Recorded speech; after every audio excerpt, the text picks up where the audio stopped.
কলিযুগ পাবন অবতার শ্রীমান চৈতন্য মহাপ্রভুর অপার করুণায় বৃন্দাবন মুকুটমণি শ্রী রাধাকুণ্ড ধাম শ্রী রাধা মদন মোহন জি চরণ প্রান্তে নিতাই গৌর সীতানাথের প্রসন্নতার জন্য মদীয় গুরু মহারাজ শ্রী শ্রী 108 প্রাণ কৃষ্ণদাস বাবাজি মহারাজের আদেশ ক্রমে আমাদের ইহারা নিত্য নৈমিত্তিক হরিকথার আয়োজন। আজ শুভ একাদশী ব্রত মহাপ্রভু প্রিয় পার্শ্বদ বর্জন শ্রী কৃষ্ণদাস কবিরাজ বিরচিত চৈতন্য চরিতামৃত মহাগ্রন্থ। আজ আমাদের আস্বাদনের বিষয় 1700 পরিচ্ছেদে 62 নম্বর পরিধে কৃষ্ণদাস কবিরাজ গোস্বামী পাদ আমাদের জন্য কি কৃপা করলেন। তার পূর্বে বৃন্দাবন মহিলামৃতম থেকে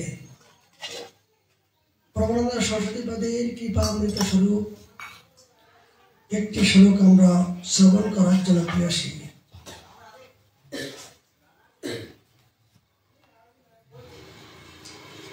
তিনি তার প্রথম শতকম থেকে 60 নম্বর শ্লোক থেকে তিনি কৃপা করে বললেন, হে দুর্বুদ্ধি মানব, বৃন্দাবনে আসিয়া সহসা ত্যাগ করিয়া অন্যত্র যায়, যিনি কৃপা করে এই পবিত্র বৃন্দাবনে এসে অন্যত্র যিনি চলে যায়, সে যেন মুক্তি সম্পদ কর্তৃক গৃহীত পদ হয়েও নরকের দিকে ধাবিত হয়। উনি বলতে চেয়েছেন, জগতে যারা সৌভাগ্যবান ব্যক্তি তারাই কেবল এই পবিত্র বৃন্দাবনে দর্শন স্পর্শন বসবাস করার মতন সৌভাগ্যবান। পূর্বজন্মের যাদের স্বীকৃতি আছে, যাদের পূর্বজন্মের কোনো পিতা মাতা আত্মীয় স্বজন বন্ধু বান্ধব কেউ মনে মনে আকাঙ্ক্ষা করেছিল, ও যদি একটু বৃন্দাবনে বাস করতে পারতাম, যদি একটু বৃন্দাবনে যেতে পারতাম, কিন্তু তাদের সেই সৌভাগ্য হয়ে পারে নাই। ভগবান বললেন, জগতে যদি তোর সৌভাগ্য না হলো, আমি কিন্তু সে কথা বলি নাই। সেই বংশ পরম্পরা অনুযায়ী ওই বংশের থেকে ওই কুলের থেকে কেউ না কেউ সেই স্বীকৃতিগুলো সেই স্বীকৃতির মাধ্যম দিয়ে এখানে পবিত্র বৃন্দাবনে ভূমিতে স্পর্শ করার মতন যোগ্যতাবান হয়ে থাকে। তাহলে এক জন্মের স্বীকৃতি বলে এই মনুষ্য জীবনে এই পবিত্র স্থানে স্পর্শ করার কোন যোগ্যতা নাই। পূর্ব জন্ম জন্মার্জিত কারোর আকাঙ্ক্ষা উৎকণ্ঠা অনুরাগ গোষ্ঠিত সঞ্চিত ভগবানের ওই কৃপায় ভগবানের কাছে রাখা ছিল। কিন্তু জগতে আমরা ভুলে গেলেও শ্রী ভগবান আমাদের মনের কথাগুলো মনের আক্ষেপগুলো তিনি ভুলি নাই। তিনি কৃপা করে সেই বংশ পরম্পরা অনুযায়ী সেই সূত্র অনুযায়ী এই দাস অধম দাস অনুদাসকে এই কৃপার মানে আজ এই পবিত্র ধামে স্পর্শ করার সৌভাগ্য পেলাম। সরস্বতী বললেন, এজি তো অনেক কৃপা করে অনেকে দুঃখের পরে লয়েছিলে ব্রজে প্রে কৃপা করে গলায় বান্ধিয়া দড়ি বান্ধিয়া। ঠাকুর মশাই প্রার্থনা করছেন, অনেক কৃপার ফলে আজ এই বৃন্দাবনে আমাকে নিয়ে আসলে, তোমার কৃপা ডোরে গলায় বান্ধিয়া।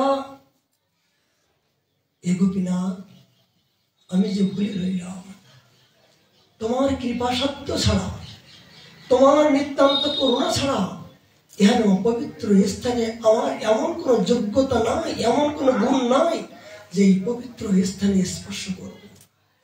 হে গোপীনাথ, শুধু তোমার দয়া তোমার কৃপায় আজ এই পবিত্র ধাম পেলাম। আমরা কত না জানি সৌভাগ্যবান, চিন্তা করে দেখুন তো। আজ কত সাধু সন্ত মহাত্মা মুনি ঋষি তপস্বী এই রাধাকুণ্ড গোবর্ধনকে পরিক্রমা করার জন্য তারা কত দূর দূর থেকে ছুটে আসছে। আজ প্রেমানন্দ বাবাজি মহারাজ হাজার হাজার 8-10,000 ভক্তবৃন্দ নিয়ে আজ কত অনুরাগ সহকারে রাধা রাধা রাধা রাধা বলতে বলতে পুরো 7 ক্রোশ 21 কিলোমিটার গিরি গোবর্ধন পরিক্রমা করছেন, রাধাকুণ্ডে স্নান করছেন, রাধাকুণ্ডে প্রণাম করছেন, এই রাস্তায় ঘোরাঘুরি দিচ্ছেন। তাহলে আজ এত দূর দূর থেকে এত বড় মহাত্মা সন্তগণ তারা যে স্থানের ধুলি পাওয়ার জন্য ছুটে আসছেন, আর সেই ধুলিতে সেই স্থানে বসবাস করার মতন এই দাস দাসের সৌভাগ্য হলো, কিন্তু আমার তো রতিমতি হচ্ছে না কেন? সেই ইহানো পবিত্র স্থানে বসবাস করার সৌভাগ্য হবার পরও এখনো আমার ভিতরে দুর্বুদ্ধি, সেই ধামের প্রতি এখনো শ্রদ্ধা হচ্ছে না। সেই অপ্রাকৃত বস্তু কি আমি জানতে পারছি না কেন? এই না জানাইটা হলো আমার জীবন অজ্ঞানতা। জগতে সবাই উদ্ধার হয়ে গেল, দুরমতি অগতি সতত অসতমতি নাই স্বীকৃত বলেশ। হে গোবিন্দ কৃপা করে রাখো তোমার চরণে। হে গোবিন্দ আমার এই দুর্মধ্যে ভরা জীব, এই মনটা বড় চঞ্চল, স্থিতি হচ্ছে না। হে গোবিন্দ কৃপা করে রাখো তোমার চরণ পাদে। তুমি সবাই এই সুবুদ্ধি জগতে আর দেওয়ার কেউ নাই। এই জন্য আজ বৃন্দাবন মহারামিতে তিনি বারবার বলেন যে ইহানো গৌরাঙ্গ গৌণ, ইহানো পবিত্র বৃন্দাবন পাওয়ার পরও কেউ যদি বৃন্দাবনকে ত্যাগ করে অন্যত্র যাওয়ার চেষ্টা করে, তিনি বলছেন তিনি নিতান্ত কুকুর হয়ে জন্মগ্রহণ করবেন। কুকুর কেন? যে কুকুর যেমন দুর্গন্ধ খাওয়ার জন্য অন্যত্রে ছোটাছুটি করেন, এই পবিত্র বৃন্দাবনে অপ্রাকৃত বস্তু পাওয়ার পরও যিনি একমাত্র সেই অপ্রাকৃত বস্তুকে ত্যাগ করে অন্যত্রে যাওয়ার জন্য যার ইচ্ছা হয়, সে পরবর্তী জন্মে কুকুর হয়ে দুর্গন্ধ অখাদ্য খেয়ে খাওয়ার জন্য তাকে কুকুর বলে জন্মগ্রহণ করতে হবে। সরস্বতী বললেন গৃহীতপদ হয়েও নরকের দিকে ধাবিত হয়, হাতে চিন্তামণি পায়াও তার মহাসমুদ্রে নিক্ষেপ করলো। ভিক দি এই বৃন্দাবনী পরশমণি নাই কি? এই ভজন রূপী পরশমণি অন্যত্র কোথাও না গেলেও না পেলেও বৃন্দাবনে আসলে সেই ভজন রূপী পরশমণি। কি পরশমণি? মানে পাথরটা পরশমণি নয়, মানে পাথর নয়, ভুরিভুরি পরশমণি সাধু রূপে ভজনন্দ রূপে যে পরশমণি, তারা আজ গলিতে গলিতে প্রতি মুহূর্তে বিশাল করছেন। তাদের সঙ্গ তাদের দর্শন পেলেও তো মানে পরশমণি কি হয়? লোহাগুলো পর্যন্ত কি হয়? লোহাগুলো পর্যন্ত তিনি সোনায় পরিণত করতে বাধ্য হয়। লোহায় স্পর্শ করলে পরশমণি কি হয়? লোহা সোনা হয়ে যায়। কিন্তু সাধুরূপে যে পরশমণি কেউ যদি কৃপা করে সেই মহতের ছায়াতলে ভাগ্যক্রমে যদি একবার স্পর্শ হয়ে যায়, মানে এই জড়জগতের অর্থ সম্পত্তি সবকিছু এখানে রেখে যেতে হয়, এখানে মূল্যহীন, এটা ক্ষণস্থায়ী।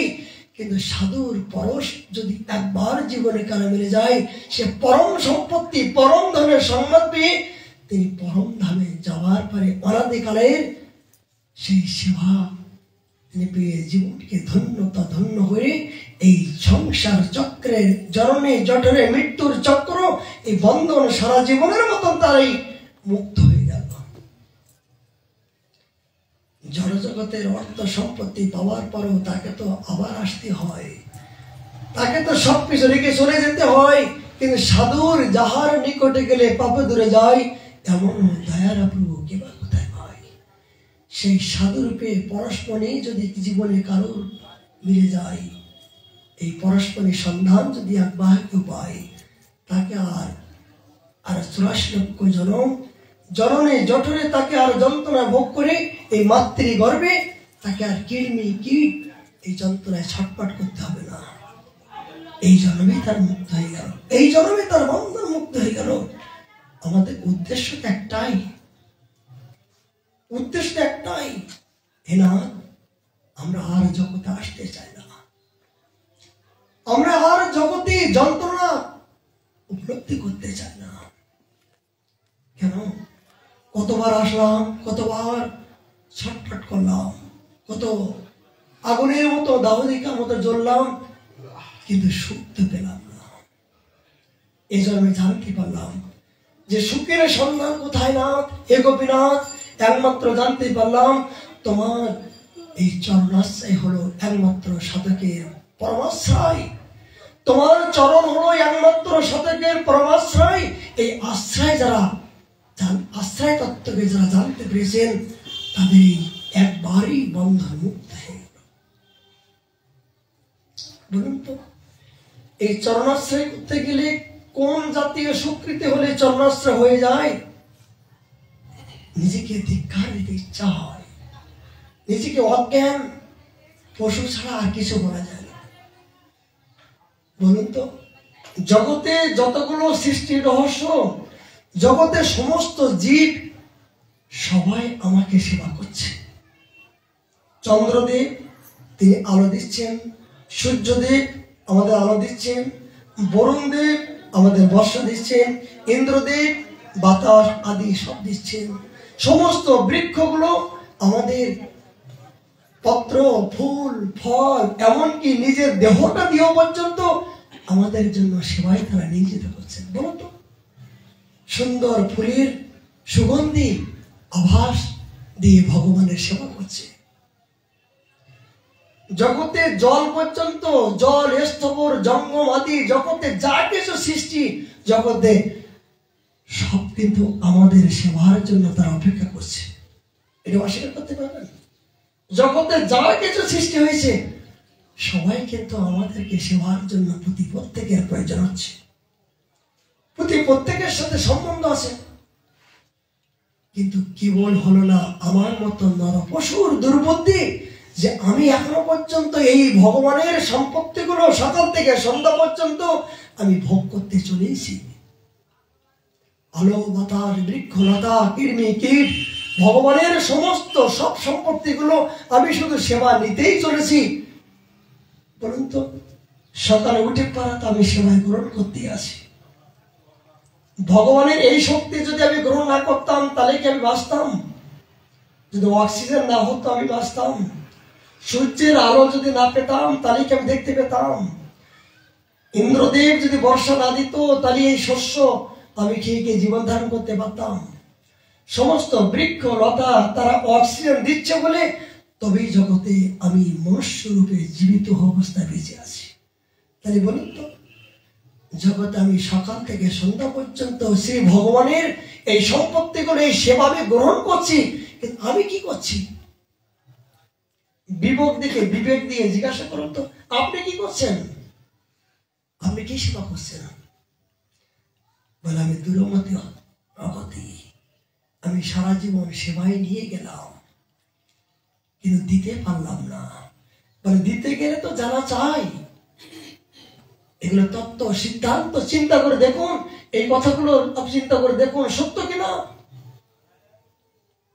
আজ সেবার প্রবৃত্তি যতক্ষণ পর্যন্ত আমার ভিতরে না আসবে ততক্ষণ পর্যন্ত হরি বলবো আর মদন মোহন হে নিব। এই রূপে ব্রজে বৃন্দাবনে বাস করলেও কি হবে? বৃন্দাবনে বাস করলেও যদি এখনো পর্যন্ত সেবার প্রবৃত্তি না হয়, সেবা পাবো, প্রাণ জড়াবো, সখী গণের সখী হব, সাধনে ভাবিবে যা, সিদ্ধ দিয়ে পাইবে তা, এটা ঠাকুরমশাই বারবার বলছেন। কিন্তু কি সেবা করছি? জড়জগতে ইন্দ্র সুখের জন্য, দেহ সুখের জন্য জগতে সকাল থেকে সন্ধ্যা পর্যন্ত আমি খাবো, আমি পরবো, আমি ভোগ করবো, আমি গাড়ি, আমার বাড়ি, এই নিয়ে তো আমাদের জীবনটা। চিন্তা করে দেখেছেন যে ভগবান তোমার সমস্ত বুদ্ধি দিয়ে সবকিছু তোমাকে যোগাই দিচ্ছেন, তার সুখের জন্য, তার সেবার জন্য তুমি কি করছো, কি প্রবৃত্তি তোমার? সেই প্রবৃত্তি হচ্ছে না, সেই প্রবৃত্তি হচ্ছে না। আর সেই প্রবৃত্তি হচ্ছে না বলেই, সেবার প্রবৃত্তি হচ্ছে না বলেই জগতে আমার মতন আমি নিজেই দুঃখিত। আমার জীবনে দুঃখ কেন? প্রতি মুহূর্তে দুঃখের কারণ কি? কারণ হলো একটাই, তুমি তোমার উদ্দেশ্যকে তুমি ভুলে গেছো, তুমি তোমার কর্তব্যকে তুমি ভুলে গেছো, তুমি তোমার গন্তব্যস্থানকে তুমি ভুলে গেছো, যার জন্য তুমি নিজের কর্মের জন্য আর সারা জীবন তুমি দুঃখিত। আচ্ছা, আপনি 10,000 টাকাতে একটা গরু পুষলেন, এই গরু পোষার উদ্দেশ্য কি? এই গরুটা গোমাতা পুষলেন, উদ্দেশ্য কি? গরুর গোবরের জন্য কি আপনি গরু পুষলেন? গোসার জন্য নয়। তার জন্য এত কষ্ট, পরিশ্রম, আহার দিচ্ছে, উদ্দেশ্য কি? উদ্দেশ্য হলো তার নিকট থেকে আমরা দুগ্ধ পান করব। এই তো গরু পোষার উদ্দেশ্য কি? দুগ্ধ পান করব। এই দুগ্ধটা তো উদ্দেশ্য, মূল কেন্দ্র তো দুগ্ধ। ঠিক এই মনুষ্য জীবনের আমাদের পরম উদ্দেশ্য কি?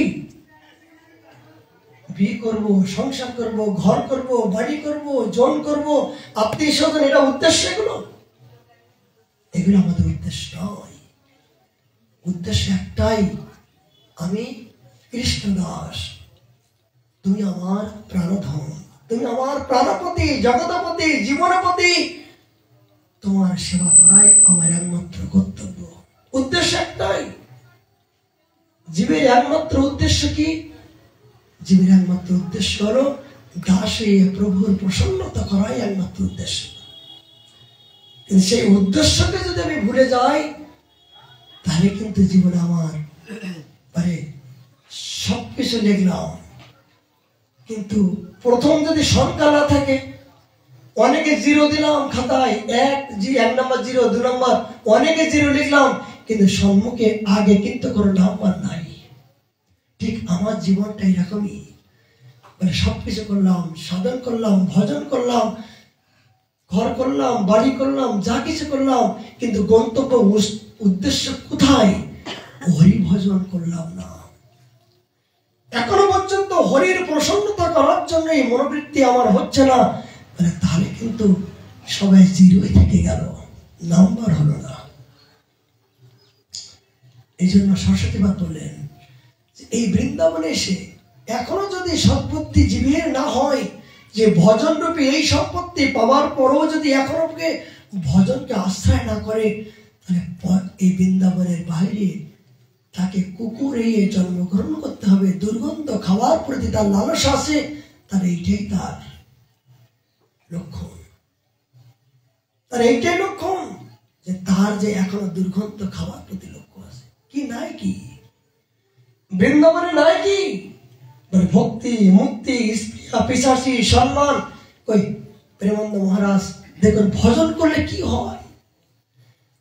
আচ্ছা, ভগবানের মন্দিরে এত লোক নাই, একজন সাধুকে দেখার জন্য হাজার হাজার মানুষ ছুটে যাচ্ছেন। কেন? কি চলছেন? সাধু কি কি দেখছেন? বলে সাধন করে করে তার ভিতরে যে একটা ফুলের গন্ধ, সুগন্ধি, জগৎময় জানতে পেরেছেন। কেন? যে তার চরণ স্থান সুচিতল, তার সংস্পর্শে, তার দর্শন করলে এই জড়জগতে যা কিছু জগৎ সুখ মনে করছে, প্রকৃত সুখ নাই। এই সুখকে একমাত্র সুশীতল পাওয়ার জন্য সাধুর নিকটে ছুটে আসে, সাধুর কাছে ছুটে আসে, একটি তৃপ্তি পাওয়ার জন্য। কেন? দেখুন, আপনারা দেখেননি কত যুবক মায়েরা, কত যুবক ও ছেলেরা আজ দেখুন রাধাকুণ্ডে রস ধারণ করে, তারা সাদা কাপড় পরিধান করে মহারাজজির পিছনে পিছনে রাধা রাধা রাধা বলতে বলতে কি পরম আনন্দ বিভোর হয়ে কীর্তন করছেন। কেন? সব কিন্তু তারা বৃন্দাবনবাসী নয়। বিভিন্ন দেশ থেকে, বিভিন্ন জাতি, বিভিন্ন সম্প্রদায় সবকিছু এসে তারা জানতে পেরেছেন যে একমাত্র জগতের প্রতি কোথাও সুখ নাই। প্রকৃত সুখ যেখানে পাওয়া যায়, যার একবার বাতি চলে যায়, তিনি কেবল একমাত্র এই রাধা নাম, এই বৃন্দাবনের অপ্রাকৃত সম্পত্তির সন্ধান তিনি জানতে পারবেন। এই জন্য সাধুর পিছনে লক্ষ লক্ষ মানুষ কেন? মানে সাধুর পিছনে গেলে কিছু পাওয়ার জন্য। কি পাওয়া? আনন্দ, তৃপ্তি। জগতে এই আনন্দ, তৃপ্তি কোন সম্পত্তি, মান, যশ, প্রতিষ্ঠার মধ্য দিয়ে কদাপি কোথাও পাওয়া যাবে না। এই জন্য বলছেন, যাহার নিকটে গেলে পাপ ধরে যায়, এমনও দয়ালু প্রভু কেবল কোথায় পায়? হে না, সাধু হলে একমাত্র আমার পরম বান্ধব, বৈষ্ণব ঠাকুর আমার পরম বান্ধব। এই কলিভূমি পাড়াইতে এই বন্ধন মুক্ত করার মতন একমাত্র পরম বান্ধব এই সাধু। যতক্ষণ পর্যন্ত এই মহাতের চরণাশ্রয় না হবে, অনুগত্য না করা হবে, তাদের চরণ সান্নিধ্যে নিজেকে আত্মসমর্পিত না করা হবে। দেখো চোখের সামনে এই তিনজন যুবক আসলো, কি ধন্যতা! এত সুন্দর দেখতে, সুন্দর দেখতে, কিন্তু কিভাবে মাথা নিচে করছে, হাত নিচে করছে কেন? মানে ধন্যতা কখন আসে? মাথা নিচে কখন আসে? মানে যে বৃক্ষে যখন ফল হয় না, তখন এমনি এমনি মাথা নিচে হয়। তা ভজন রূপে এই শক্তি যে ব্যক্তির ভিতরে একবার প্রবেশ করেছেন, তাদের সাধু দেখলে, গুরু দেখলে মাথা নিচে হবেই হবে। এটাই তার প্রথম প্রমাণ যে আপনার ভিতরে ভক্তি আছে, আপনি যে ভগবানকে ভালোবেসেছেন, তার প্রথম প্রমাণ কি? বৈষ্ণব দেখিয়া যে মাথা নামায়, তার মুন্ডু পরে যে নরকের গন্ডু। বলে বৈষ্ণব আমার জগতের বন্ধু, জীবনে মরণে শয়নে স্বপনে এই তো আমার পরম বন্ধু। এই বৈষ্ণবকে দেখা মাত্রই যদি মাথাটা নিচু না হয়, তাহলে মনে করতে হবে আমার জন্মার্জিত এই অহংকার, অভিমান, এই ভরা, যার জন্য এই মাথাটা নিচু করতে ইচ্ছা হচ্ছে না। যতবার প্রণাম করবেন, যতবার মাথা নিচু করবেন, ততবার এই মাথাটা হালকা হবে, ততবার হালকা হবে, ততবার আপনার বন্ধন মুক্ত হবে। কিন্তু কেন হচ্ছে না? মাথাটা কেন হচ্ছে না? এই না হওয়ার কারণ হলো আমার এখন ঠিক ঠিক প্রকৃত সৎসঙ্গ আমার হই নয়, প্রকৃত সজাতীয় সঙ্গ হই নাই। দন্য, ত্যাগ, বৈরাগ্য এ জাতীয় সঙ্গ যতক্ষণ না হবে, ততক্ষণ পর্যন্ত আমার এই মাথাটা অহংকারে মত্ত হইয়া নিতাই পদ পাশরিয়া অসত্যের সত্য করে মানে এই অসত্যই আমার অসত্যই থেকে যাবে, প্রকৃত সত্যকে জানতে পারবো না। মহাপ্রভু আজ তিনি স্বয়ং ভগবান হয়েও দেশান্তরে যেভাবে প্রচার করলেন, ভট্টাচার্য সেবা করে স্নেহে জয়সে দাস, তার বিপ্র কহে জলপুত্র বৈকাশ। এই মহাপ্রভুর সঙ্গী ছিলেন ভট্টাচার্য। মহাপ্রভু অঙ্গ সেবক। যখন বৃন্দাবনে আসার জন্য মহাপ্রভু সংকল্প করলেন, রায় রামানন্দ শরৎ দামোদর কৃপা করে এই ভট্টাচার্য মহাশয়কে তার অঙ্গ সেবক রূপে বললেন, প্রভু তুমি যখন বৃন্দাবনে যাবে, তখন কখন কোন অবস্থায় পড়ে থাকবে, আপাতত একজন সেবক দরকার। এই ভট্টাচার্যের আরেকজন সেবক আছে, তিনি কে? তিনি ব্রাহ্মণ। তিনি বিভিন্ন প্রকার জল আদি মাদুরে করে নিয়ে আসতেন। নির্ঝরের উদষ্ণ স্নান 3 বার, নিঝরের উতনকে স্নান 3 বার, 2 সন্ধ্যা অগ্নিতাপে কাষ্ঠ অপার। যখন ঝাড়খণ্ডের ভিতর দিয়ে মহাপ্রভু যাচ্ছেন, তখন প্রচন্ড ঠান্ডা, কিন্তু মহাপ্রভু যে 3 সন্ধ্যায় স্নান করছেন, এখানে প্রমাণ যে মহাপ্রভু 3 বার স্নান করতেন। আর আমরা কি করি? এই ঠান্ডার সময় একবার স্নান করার কথা বলি আমাদের অনেক কষ্ট হয়। স্নান করলে কি হয়? যতবার স্নান করা হয় ততবার আপনার এই যে মনের ভিতরে যে বিভিন্ন প্রকার,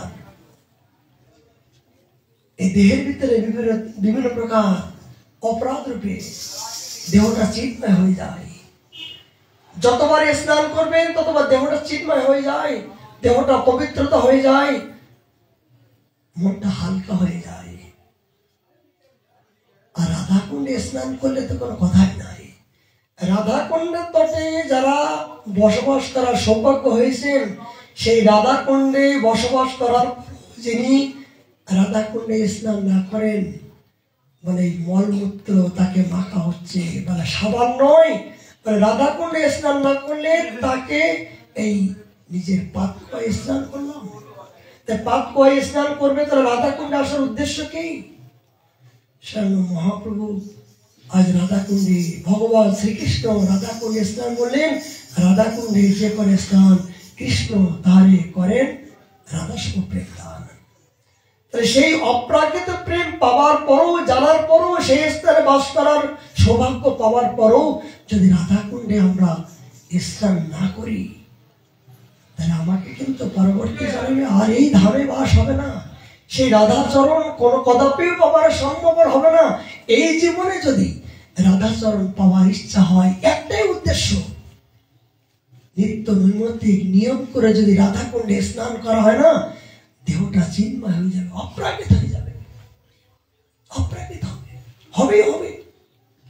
বলুন, আমার গুরু মহারাজ 110 বছর বয়স, এখনো পর্যন্ত 110 বছর বয়সে তার 30 সন্ধ্যা স্নান, রাধাকুণ্ডে তার নিত্য স্নান। কেন? একদিন যদি স্নান না করা হয়, মনে হয় যে না কি একটা ভুল হয়ে গেছে। আপনি যদি ভুলে যান, রাধারানী কিন্তু আপনার ভুলবে না, আপনার মন টেনে নিয়ে আসবে। কেন? যতই ঠান্ডা হোক, যতই বর্ষা হচ্ছে, দেখুন এই চৈতন্য বাবা প্রতিদিন 2টো করে গ্যাস পরীক্ষা করছে, কিন্তু এই কয়েকদিন আগে 4 ডিগ্রি ঠান্ডা হলো। 8টার সময় রাধাকুণ্ডে আসলো, কিন্তু এই 8টার সময় ঠান্ডার মধ্যে হলেও তিনি 2বার পরিক্রমা করছেন, 2বার স্নান করছেন। কেন? তাদের ঠান্ডা, তাদের এই জড়জগতের দেহটা তো নাই। যতক্ষণ পর্যন্ত এই দেহটা প্রতি আসক্ত থাকবে, ততক্ষণ পর্যন্ত ভগবত প্রাপ্তি হবে না। যতক্ষণ পর্যন্ত দেহ সুখকে আপনার ত্যাগ না করতে পারবেন, ততক্ষণ পর্যন্ত আপনি অপ্রাকৃত রাজ্যে প্রবেশ করতে পারবেন। আমাদের গোবর্ধনের সিদ্ধ বাবা এই কথা বারবার বলি। এই বারবার বলার উদ্দেশ্য একটাই, যদি বলতে বলতে, শুনতে শুনতে যদি জীবনে কারোর পরিবর্তন হয়, বলে এই কথাগুলো একবার প্রতিদিন বলতে হবে, প্রতিদিন শুনতে হবে। এটা অপ্রাকৃত, মহতের ভজনের শক্তি অপ্রাকৃত। এই গোবর্ধনে সিদ্ধ মনোহরদাস বাবাজি মহারাজ রাধাকুণ্ডের তট দিয়ে যখন ঠান্ডায় যাচ্ছেন, তখন তার মনে হচ্ছে, ও এত শীত, এত ঠান্ডা, যদি এটা কম্বল হতো, যদি এটা গরম কিছু হতো, আনন্দ পেতাম।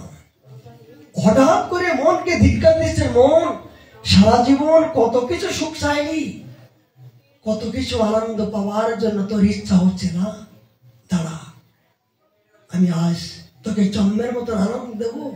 সেই বাবাজি মহারাজ এই ললিতা কুণ্ডে গলা সমান ঠান্ডা জলে তিনি দাঁড়িয়ে আছেন আর বলছেন, রে এ দেহ আর যাবি, শুধু আর যাবি কেন? বলছেন, বলে দেহটা অপ্রাকৃত হয়েছে, আপনি থাকুন তো, পারবেন না। এই জন্য ভগবানের সুখের জন্য যদি কোনো নিত্য নিয়মকে অবলম্বন করা হয়, সেই নিয়ম যদি আপনার কোনো ক্রমে খণ্ড হয়ে যায়, ভুলে যান, নিয়ম আপনাকে ভুলবে না, নিয়ম প্রতি মুহূর্তে আপনাকে টেনে নিয়ে আসবে। এইটা হলো ভগবানের ভক্তির চমৎকারিতা। ভগবানের যে নিয়মটা যে সর্বোপরি শক্তি সম্পন্ন, যারা জীবনে নিয়ম করে ভজন করছেন, তারা বিবেক দিকে একটু প্রশ্ন করুন তো, সত্য কিনা?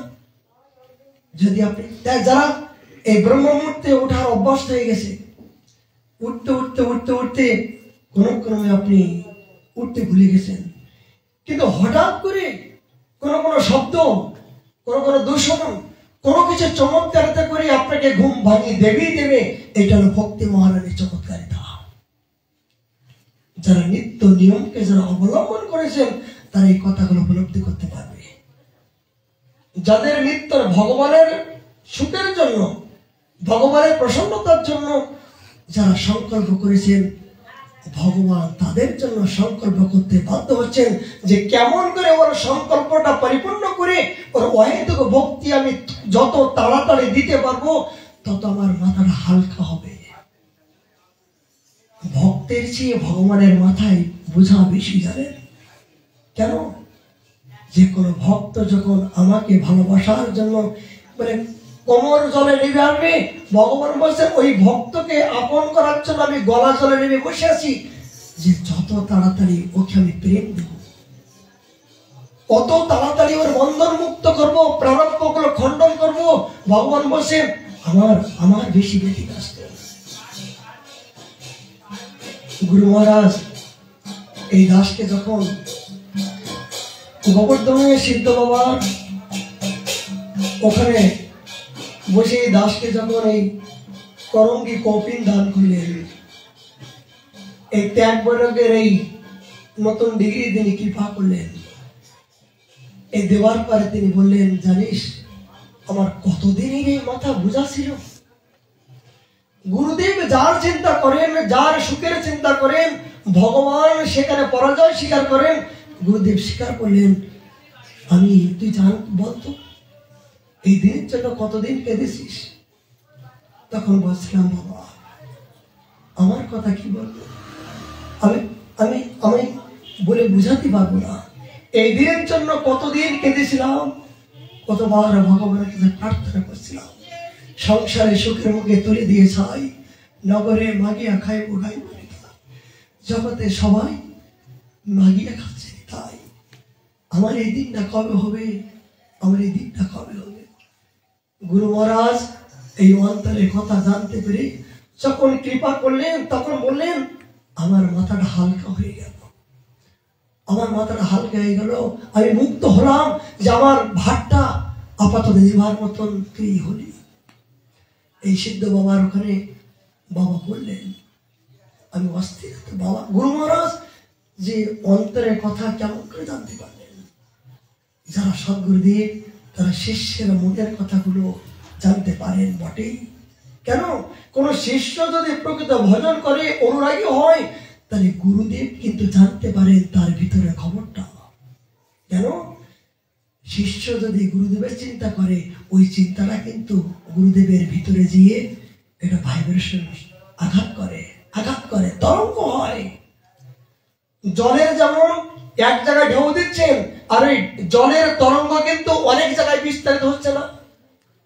আচ্ছা, জলের আপনি পুকুরে নামলেন, এক জায়গায় আঘাত করলেন, কিন্তু আঘাতের তরঙ্গ কোথায় যাচ্ছে? অনেক দূরে যায় না?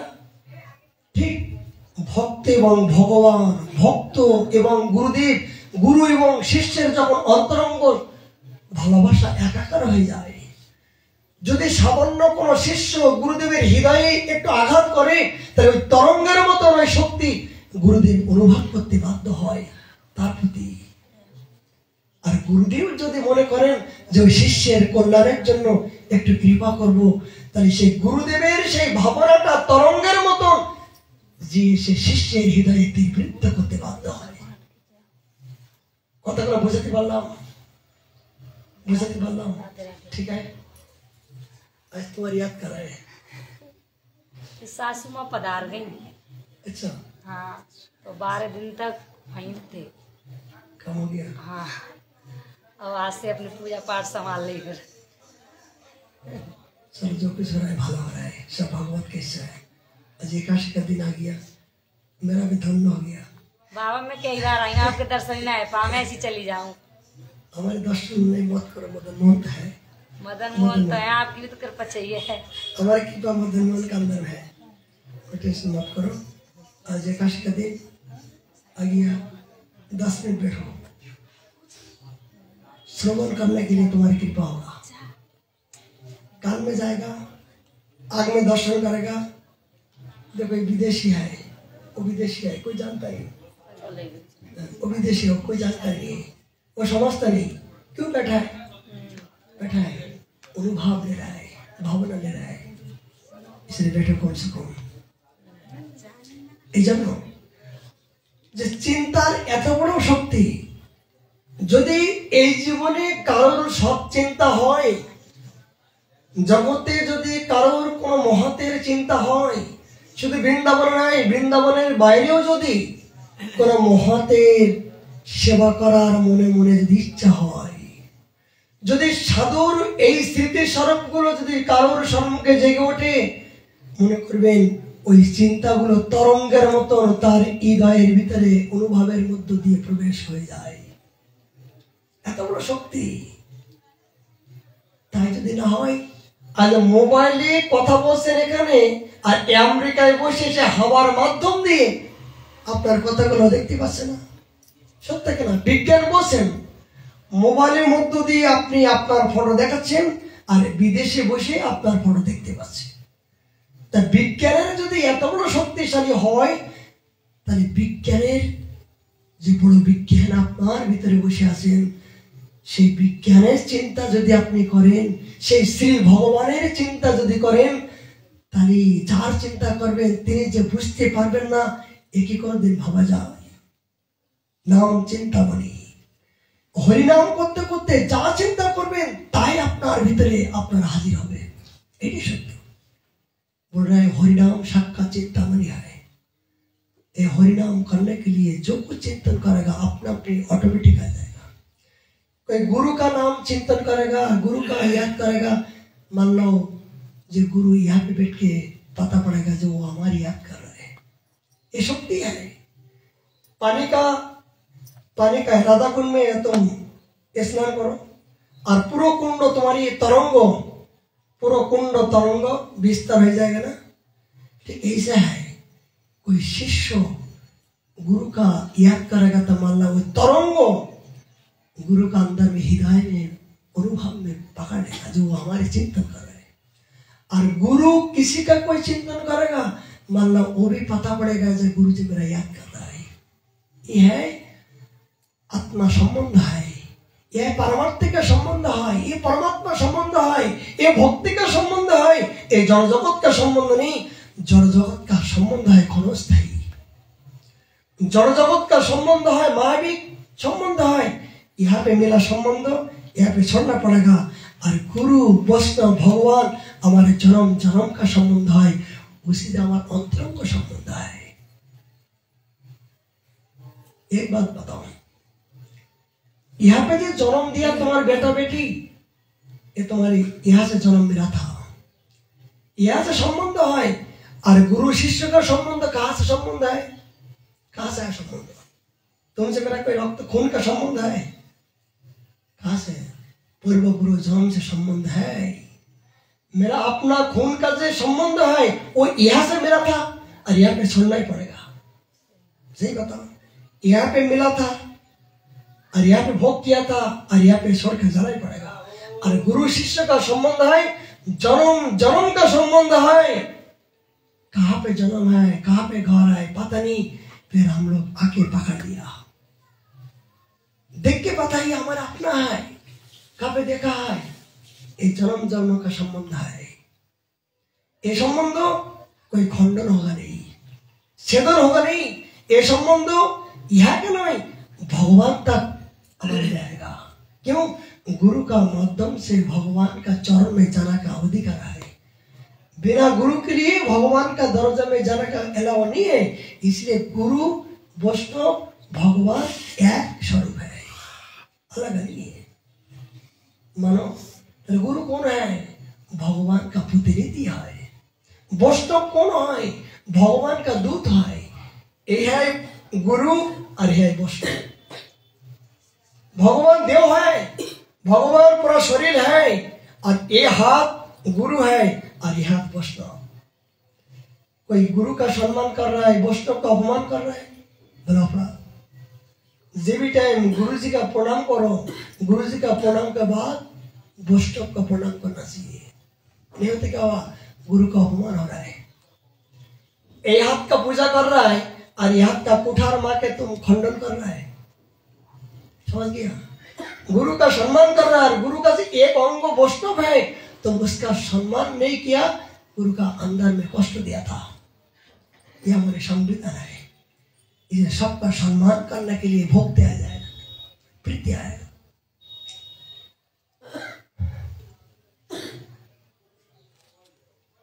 এজন্য সেই ভট্টাচার্য মহাপ্রভুর অঙ্গ সেবক হিসেবে মহাপ্রভু ত্রিসন্ধ্যায় স্নান করতেন, তার প্রমাণ এখানে আমরা দেখতে পাই। কেমন? নিরন্তর প্রেমবেশে নির্জন গমন, সুখ অনুভবী প্রভু কহেন বচন। মহাপ্রভু কৃষ্ণ নাম করতে করতে আনন্দের বিভোর হয়ে গেলেন। শোনো ভট্টাচার্য, আমি গেলাম বহু দেশে, বনপথের সুখের কাহা নাই পাইলেস। মহাপ্রভু ভট্টাচার্যকে বললেন, ভট্টাচার্য আমি সমস্ত দেশে বিচরণ করলাম, সব জায়গায় ভ্রমণ করলাম, কিন্তু ঝাড়খণ্ডের ভিতরে যে পশুদের ভিতরে যে যে আনন্দ পেলাম, জঙ্গলের পশুগুলো পর্যন্ত হরিনাম করতে করতে আনন্দ পেল, আনন্দ এই মাত্রা হলো, কিন্তু মানুষ রূপী পশুর কাছে গেলেও এরা এতে অতি সহজে তারা নিতে চাচ্ছে না। উপায় কি? ভট্টাচার্য আমি এই ঝাড়খণ্ডের মধ্য দিয়ে যে বড় আনন্দ পেয়েছি, জঙ্গলের পশুগুলো পর্যন্ত আমার আভাসে মুক্ত হয়ে গেল, কিন্তু এই কলিহত আছে, এদের উদ্ধার কেমন করে হবে, কিভাবে করব আমি ভেবে পাচ্ছি না।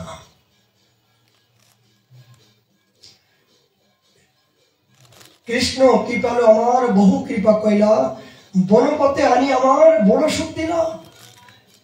হে কৃষ্ণ তুমি আমাকে অনেকে দয়া করলে, আমি তো বৃন্দাবনে যাওয়ার জন্য প্রস্তুত হয়েছিলাম, কিন্তু বৃন্দাবনে যাওয়ার জন্য প্রস্তুত হওয়ার পরও আমার সনাতন বললেন, প্রভু এত জনসংখ্যা লোক নিয়ে বৃন্দাবনে যাওয়ার পরিপাটি নয়, তাই আমি এই ঝাড়খণ্ডের ভিতরে আমি আসলাম। কৃষ্ণ আমাকে কত দয়া করলো, এই ঝাড়খণ্ডের মধ্য দিয়ে এসে আমি আনন্দ উপলব্ধি করলাম। পূর্বে বৃন্দাবনে যাইতে করিলাম বিচার, মাতা গঙ্গা ভক্তগণ দেখিব একবার। আমি বৃন্দাবনে যাওয়ার জন্য প্রস্তুতি নিয়েছিলাম। কেন বৃন্দাবনে? আমার মাতা সতী ঠাকুরানী, তিনি আমার বিরহে ক্রন্দন করছেন, হানিময় হানিময় তুই কোথায় আছিস? আমার বিরহে তার চোখের জল পড়ছে, সর্বক্ষণ ক্রন্দন করছে। সেই মায়ের চোখের জলকে আমি নিবারণ করার জন্য ভট্টাচার্য আমি বৃন্দাবনে যাওয়ার জন্য তৈরি। আমি গৌরদেশ হয়ে বৃন্দাবনে আসতে হয়। আর কি এই ভগীরথী গঙ্গা, যে গঙ্গার উপরে আমি বিহার করছিলাম, যে গঙ্গার উপরে আমি বিভিন্ন প্রকার জল খেলি করছিলাম, সে গঙ্গার কথা আমার এখনো মনে পড়ছে, কিন্তু আমার হলো না। ভক্তগণ সঙ্গে অবশ্য করিবে মিলন, ভক্তগণ সঙ্গে লইয়া যাব বৃন্দাবন। এতে ভাবি গৌর দেশে করিল গমন, মাতা ভক্ত দেখি সুখী হইল মন। ভট্টাচার্য আমি মনে করলাম অনেকে ভক্তগণ নিয়ে আমার মায়ের পাশে যাব, মা এগুলো দেখে প্রসন্ন হবে। ভক্তগণ লয়াবি চলিলাম রঙ্গে, লক্ষ কোটি লোক টাকা হইল আমার সঙ্গে। যখন আমি বৃন্দাবনে যাওয়ার জন্য তৈরি হয়েছিলাম, এই বৃন্দাবনে যাওয়ার কথা শ্রবণ করা মাত্রই লক্ষ লক্ষ মানুষ আমার পিছনে ধাবিত হচ্ছিল। সনাতন মুখে কৃষ্ণ আমায় না শিখাইলা, তাহা বিঘ্ন করি বনপথ লই আইলা। সনাতন বললেন, প্রভু তুমি এত লক্ষ লক্ষ মানুষ ভক্তগণ নিয়ে বৃন্দাবনে যাওয়ার তোমার পরিপাটি নাই, এই সনাতন আমাকে শিক্ষা দিল। কৃপার সমুদ্র দিনহীন দয়াময়, কৃষ্ণ কৃপা বিনা কোন সুখ নাই হয়। কৃষ্ণের কৃপা ছাড়া জগতে কোন জীব কেউ সুখী হতে পারে না। যারে উদ্ধারে প্রভু তার কথা আছে মনে। কৃষ্ণ যেমন দয়াময়, আজ ভগবানের কৃপা না হওয়া পর্যন্ত আমরা এই অহেতুক ভক্তির সন্ধান, এই অপ্রাকৃত বৃন্দাবনের সন্ধান কদাপিও আমরা পেতাম না। বলুন তো, আপনি কি জানতেন যে বৃন্দাবনে বাস করবেন? আপনি কি কোনোদিন জানতে পারতেন যে আমি বৃন্দাবনে বাস করে ভজন করব? এগুলো কোনোদিন তো জানতে পারি না। এগুলো হঠাৎ করে স্বপ্ন দেখার মতন যে বৃন্দাবনে আজ ব্রহ্মা পর্যন্ত, উদ্ধব পর্যন্ত, সমস্ত দেবতারা পর্যন্ত এই গুলমলতা হয়ে পাথর হয়ে বসবাস করার প্রার্থনা করছেন। আর সেই পবিত্র ধামে এই পাপিষ্ঠ, এই নিঘৃণ্য, এই প্রতিটি জীব এই পবিত্র স্থানে স্পর্শ করার মতন কি যোগ্যতা আছে বলুন তো? এই দাসের তো কোনো যোগ্যতা না। এমন কোন সৎকর্ম করি নাই যে এই পবিত্র ধামে স্পর্শ করব। কিন্তু দয়াময় কৃষ্ণ আমার প্রাণবান্ধব, তিনি করুণা করে আমাকে দয়া করেছেন, তবে এই পবিত্র ধামে স্পর্শ করার মতন সুযোগ পেলাম। মহাপ্রভু নিজেই বলছেন, কৃষ্ণ আমার দয়াময়, তুমি কৃষ্ণ আমার দয়াময়। যে স্বয়ং কৃষ্ণ, তিনি নিজে কৃষ্ণকে সম্মান দিয়ে জগৎকে শিক্ষা দিচ্ছেন যে তোমরা এখনো পর্যন্ত এ জাতীয় উৎকণ্ঠা, অনুরাগ যদি জীবনে থাকে তবেই বৃন্দাবনে বাস করা সার্থকতা হবে।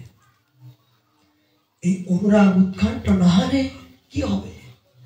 বৃক্ষ লাগালাম, ফুল হলো, কিন্তু ফুলের গন্ধ নাই।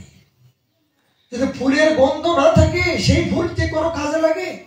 ভক্ত জীবন যাপন করলাম, কিন্তু সেই ভক্ত জীবনের উৎকণ্ঠা, অনুরাগ নাই, আকতে নাই, মিনতি নাই, আমার আক্ষেপ নাই। মানে ফুল হলো, ভক্ত হলাম, তিলক বললাম, হরিনাম করলাম, এখনো ধন্যতা নাই, ত্যাগ নাই, বৈরাগ্য নাই, উৎকণ্ঠা নাই, অনুরাগ নাই, আকতে নাই, মিনতি নাই, কি হলো? ফুল তো ফুলই থাকলো, কিন্তু ওই আমার ভগবানের সেবা লাগলো না। এই দেহটা, এই জনমটা তো আমি ভগবানের সেবা লাগাতে পারলাম না। অহংকারে মর্ত হইয়া নিতাই পদ পাশরিয়া অসত্যের সত্য মনে মনে মানে সেজেছি, শুধু সাধু সাজলাম, কিন্তু মনটা সমর্পিত করতে পারলাম না। মনটা আমার ইষ্ট দেবতার প্রতি আত্মসমর্পিত আমি করার মতো সেই প্রবৃত্তি আমার হচ্ছে না। কেন হচ্ছে না? না হওয়ার কারণ কি? মানে অপরাধ আছে তথায়। যতক্ষণ পর্যন্ত এই জন্মাচিত অপরাধ থাকবে ততক্ষণ পর্যন্ত আমার এই মাথাটা নিচু হবে না। এখনো পর্যন্ত অহংকারটা যতক্ষণ থাকবে ততক্ষণ পর্যন্ত ভগবান প্রাপ্ত হবে না। কোন সন্তান যখন বেশি কান্নাকাটি করে তখন কিন্তু মায়ের প্রাণটা ফেটে যায়। যে সন্তান কান্নাকাটি করে না সেই সন্তান কি মায়ের কাছে কিছু পেতে পারে? তা ভক্তের যত উৎকণ্ঠা, অনুরাগ হবে, জগতের জন্য কত চোখে জল ফেললাম, সন্তানের জন্য, স্ত্রীর জন্য, জগতের জন্য কত চোখে জল ফেললাম।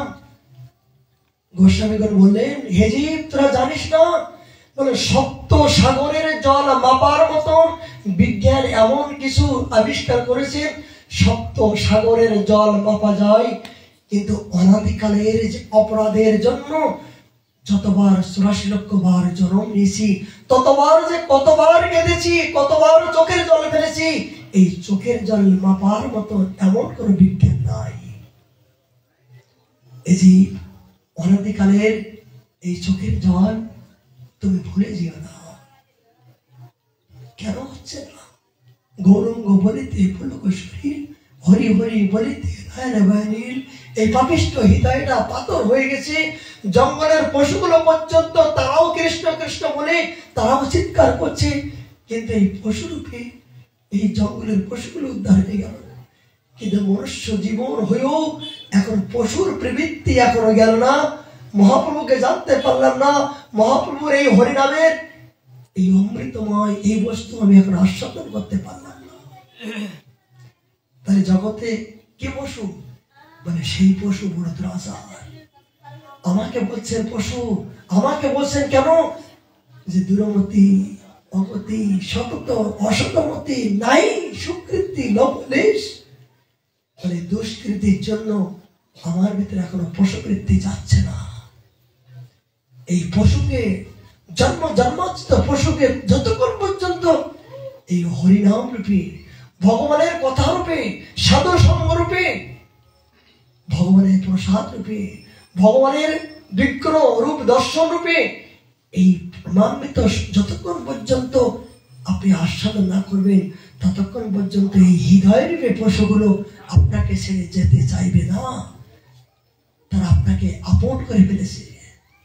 তারা আপনাকে জন্ম 84 লক্ষ জন্ম এমন কিছু আপন করেছে, আপনাকে ছেড়ে যেতে চাচ্ছে না। আপনাকে অনেক আপন করে ফেলেছে। কিন্তু এগুলোকে নির্মূল করার উপায় কি? এদেরকে দূরে দেওয়ার উপায় কি?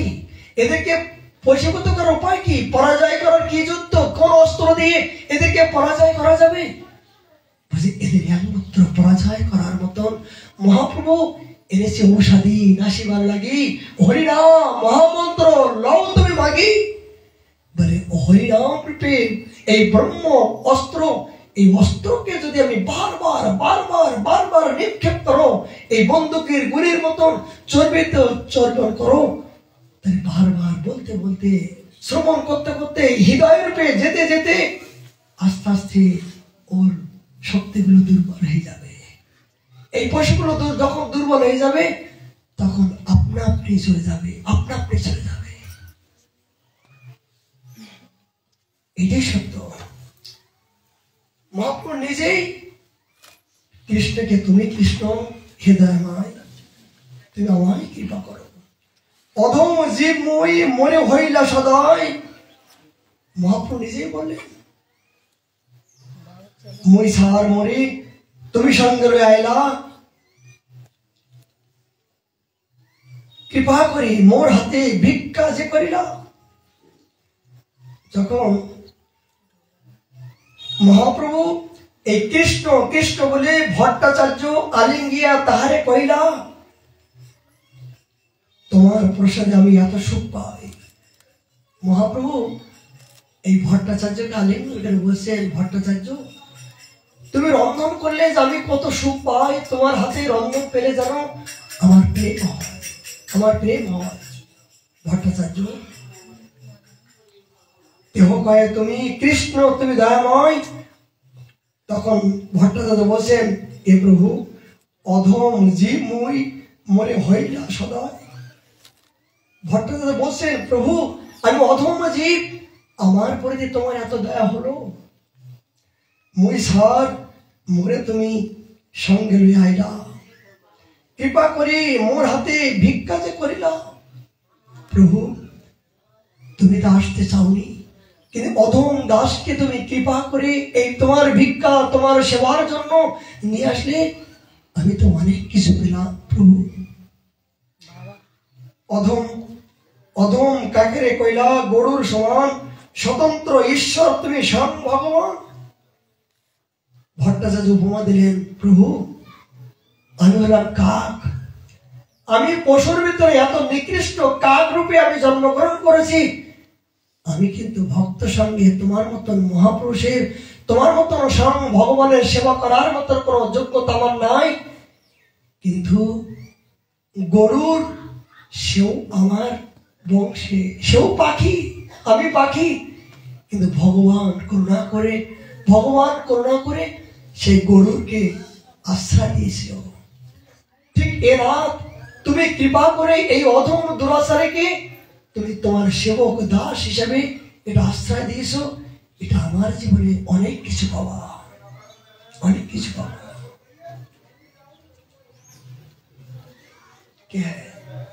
ठीक है, आया करो, कोई भी आया करो।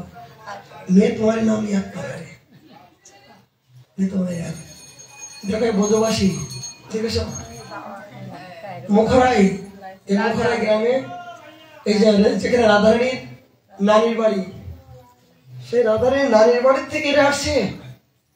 আজ দেখুন যে বৃন্দাবনে বাস করে ব্রজবাসী হয়েও তারা রাধা কুণ্ডের তিলক এখন হরিনাম মালা করছেন, একাদশী ব্রত করছেন, কিন্তু আমরা এখন পর্যন্ত গৌরী হয়েও মহাপ্রভুকে ভালোবেসো, এখনো বৃন্দাবনে বাস করো, এখনো পর্যন্ত গৌরীর সম্পদ কি এখনো আমি জানতে পারছি না।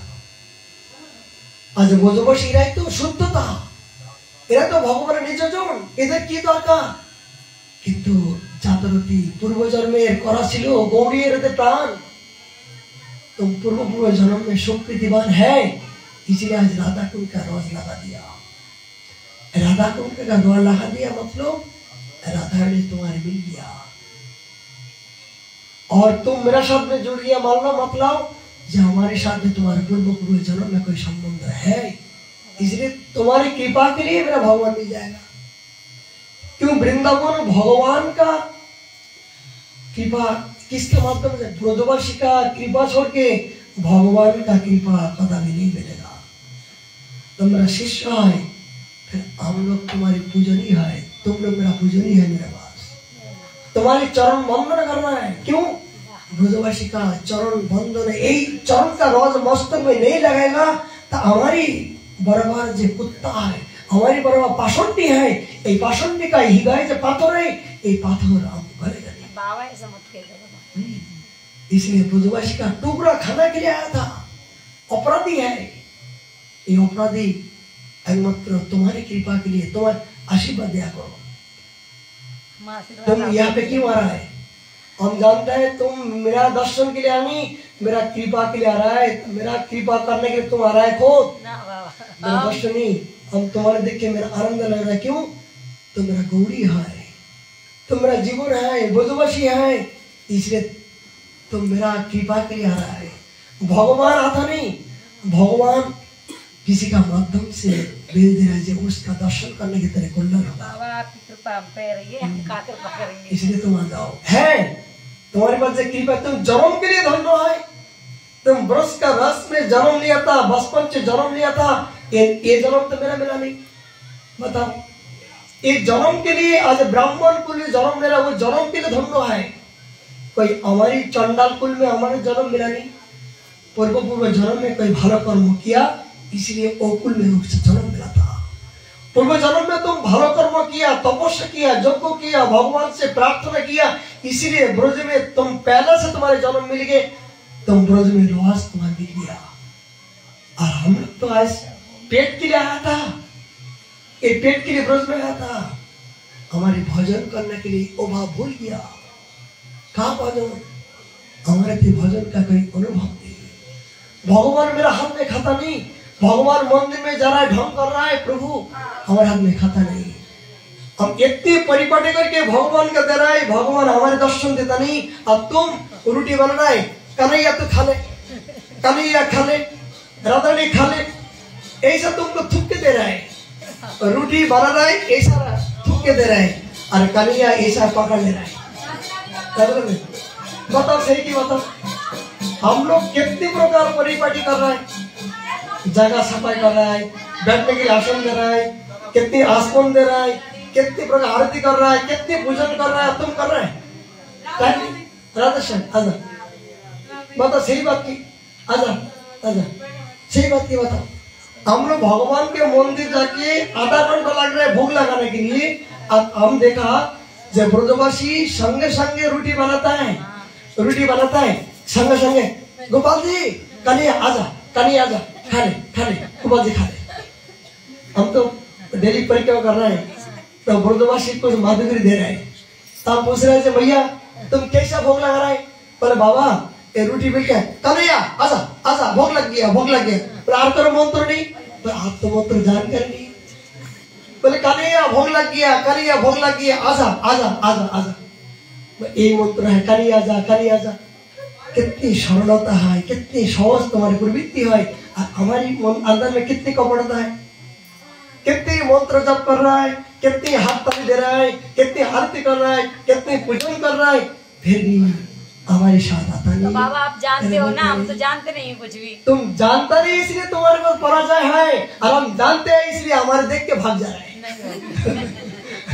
हम ज्यादा जानकारी है इसलिए हमारे पास आता नहीं तो तू कौन है। देखो एक बात है,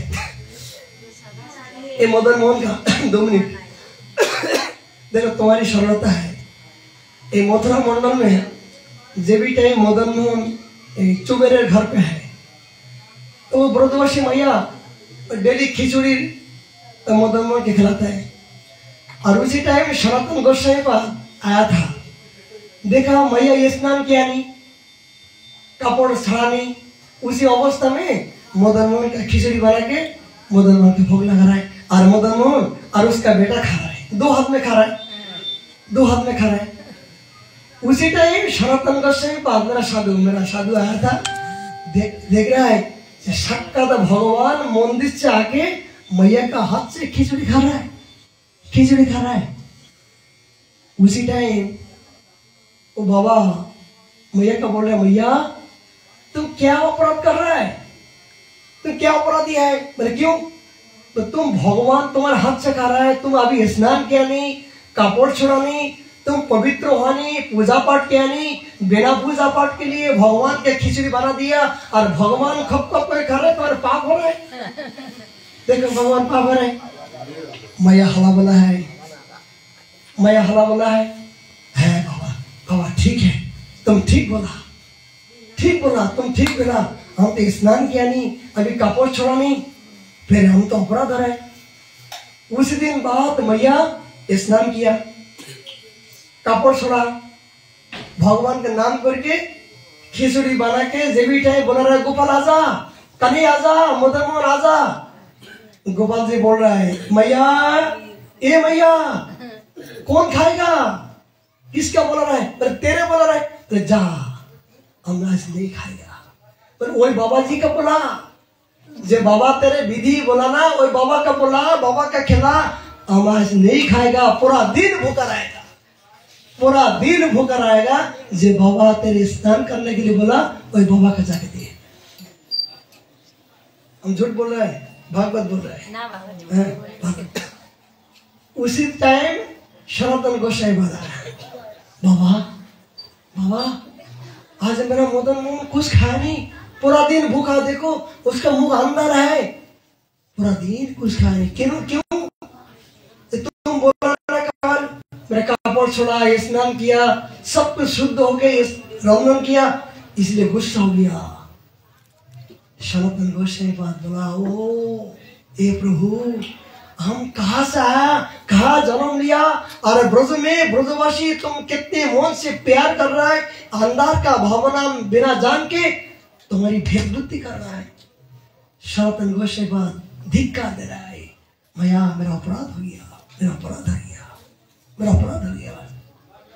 संग संग मदन मोहन के पास प्रार्थना करे, प्रभु मेरा अपराध हो गया। सुन बोल रहा, तेरे लिए बोल रहा है, इसलिए देखो, इसलिए तुम ब्रजवासी हला वाला है, तुम हला वाला ग्वाला है, कितनी सरलता है। थोड़ा भजन करेगा तो भगवान तुम्हारे पास पराजित होगा, और हम लोग इतने भजन करेगा हमारी बात नहीं सुनेगा। इसलिए तुम लोग मेरे पास क्यों आएगा, मेरा आशीर्वाद देने के लिए, लेने के लिए, आशीर्वाद देने के लिए आ रहा है, लेने के लिए नहीं। क्या लगा, हम तो भूखा है, भिखारी है, भिखारी पास क्या जाएगा, भिखारी पास कुछ मिला नहीं। तो अमीर है, धोनी है, धनवान है, राधारानी का प्रेम तुम्हारी अंदर में है, भगवान का रस, भगवान का प्रीति तुम्हारे पास है। ये जो बाबा डाक है ना, तुम बाबा बोल रहा है ना, ये बाबा बोल रहा है ओनली वृंदावन में है, और जगत में कोई नहीं। तुम्हारी जो मीठा बोली है ना, ये मीठा बोली सुनने के लिए मेरा चमत्कार लग जाएगा। हकीकत है, सही बात करो भैया।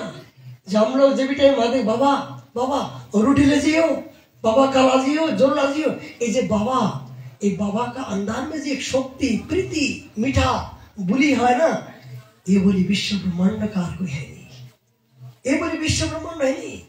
इसलिए तुम्हारे का जब पराजित है, तुम्हारे पास ये रोटी खाने के लिए, तुम्हारे चरण बंधने के लिए, तुम्हारे चरण का राज लेने के लिए मैं आ रहा है, तो आशीर्वाद दिया करो कभी कभी टाइम जरूर।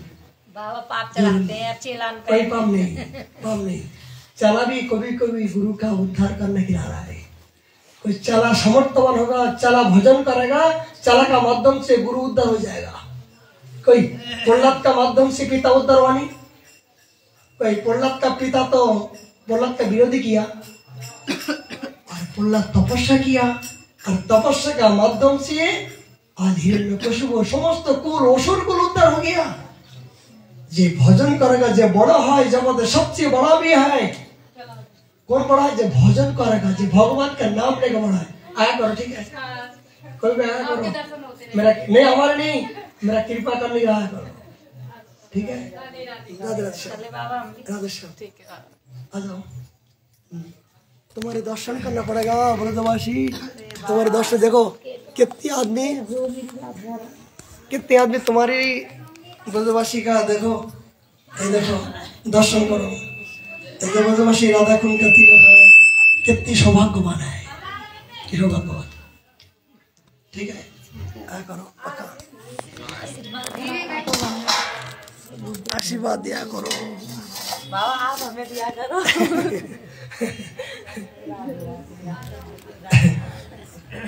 ठीक है बाबा, राधे राधे। लाली सब पे एकादशी है आज, एकादशी किया तो सब एकादशी व्रत किया है आज।